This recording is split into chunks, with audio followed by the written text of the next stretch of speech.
महर्षि Panini academy Azamgarh इस channel में आपका हार्दिक स्वागत है। अयोगवाक किसे कहते हैं? ऐसे वर्ड जिनकी गणना ना तो स्वर में और ना ही व्यंजन में होता है, उसे अयोगवाक कहते हैं। अयोगवाक का अर्थ होता है जो योग न होने पर भी वहन करे। अयोगवाक की संख्या, संस्कृत में अयोगवाक की संख्या 4 है। नंबर 1 अनुस्वार, नंबर 2 विसर्ग, नंबर 3 जीवामूलीय, नंबर 4 उपदमानीय। अनुस्वार तथा विसर्ग किसे कहते हैं? इसका संस्कृत में एक वाक्य है, अंग अ इत्यच परानुस्वार विसर्गौ। इत्यच में 2 शब्द हैं, इति और अच। इत्यच में यड़ संधि हुई है और परानुस्वार विसर्गों में 3 शब्द हैं, पराउ, अनुस्वार और विसर्ग। परानुस्वार विसर्गों में भी यड़ संधि हुई है। इसका संधि विच्छेद होगा पराउ प्लस अनुस्वार विसर्गौ। अब अंग अ इत्यच परानुस्वार विसर्गौ का पदच्छेद देखेंगे तो इसका पदच्छेद होगा अंग अ इति अच पराउ अनुस्वार विसर्गौ। अंग मतलब अंग और अ मतलब अ, इति मतलब इस प्रकार, अच मतलब अच के, पराउ मतलब पश्चात आने वाले, अनुस्वार विसर्गौ मतलब क्रमशः अनुस्वार और विसर्ग कहलाते हैं। अर्थात अंग और अंग में जो अ के ऊपर बिंदु लगा है इस तरह, और में जो अ के बाद 2 बिंदु लगा है इस तरह, और अंग और का उच्चारण जिस तरह कर रहे हैं इस तरह, जैसे अंग में जो नाक से न की तरह उच्चारण हो रहा है और में जो ह की तरह उच्चारण हो रहा है, इस प्रकार अच, अच क्या है? अच एक प्रत्याहार है, इसमें सभी स्वर आ जाते हैं। अतः अ ई उ री री ए ओ ऐ औ, इसमें से किसी भी स्वर के बाद आने पर, क्या आने पर? अंग और जैसा आने पर क्रमशः, क्रमशः यानी पहले अंग और फिर अ, क्रमशः अनुस्वार और विसर्ग कहलाते हैं।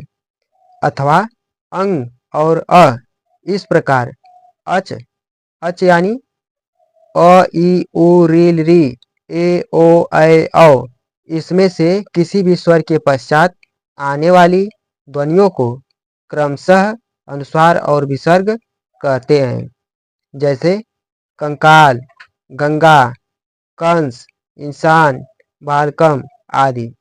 प्रातः, अतः, नमः, बालकः, हरि, मुनि, शिशु आदि। जीवामूली किसे कहते हैं? इसका संस्कृत में एक वाक्य है, क ख इति कखाभ्याम प्रागर्ध विसर्ग सदृशो जीवामूलीय। प्रागर्ध विसर्ग सदृशो जीवामूलीय में 5 शब्द है। प्राक, अर्ध, विसर्ग, सदृश, जीवामूलीय। इसमें प्रागर्ध के ग में व्यंजन संधि हुई है और सदृशो जीवामूलीय में विसर्ग संधि हुई है।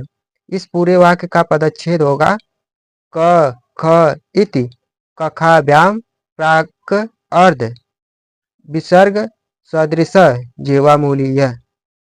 क मतलब क, ख मतलब ख, क और ख के पहले आधे विसर्ग की तरह चिन्ह है। इति मतलब इस प्रकार, कखाभ्याम मतलब क और ख के, प्राक मतलब पहले, अर्ध मतलब आधे, विसर्ग मतलब विसर्ग, सदृश मतलब के समान या सा दिखाई देने वाला, को जीवामूलीय मतलब जीवामूली कहलाता है। अर्थात क और ख इस प्रकार, क एवं ख के पूर्व आधे विसर्ग के समान ध्वनि को जीवामूली कहते हैं। उपदमानी किसे कहते हैं? इसका संस्कृत में वाक्य है, प फ इति पफाभ्याम प्रागर्ध विसर्ग सदृश उपदमानीय। जिस तरह जीवामूली की व्याख्या किए हैं ठीक उसी तरह इसका भी है, किंतु उसमें क ख ऐसा था और इसमें प फ ऐसा है। इसका पदच्छेद है प फ इति पफाभ्याम प्राक अर्ध विसर्ग सदृश उपदमानीय। प मतलब प, फ मतलब फ, इति मतलब इस प्रकार, पफाभ्याम मतलब प और फ के प्राक मतलब पूर्व, अर्ध मतलब आधे, विसर्ग मतलब विसर्ग, सदृश मतलब के समान या सा दिखाई देने वाला को उपदमानीय मतलब उपदमानीय कहलाता है। अर्थात प और फ इस प्रकार प एवं फ के पूर्व आधे विसर्ग के समान ध्वनि को उपदमानीय कहते हैं।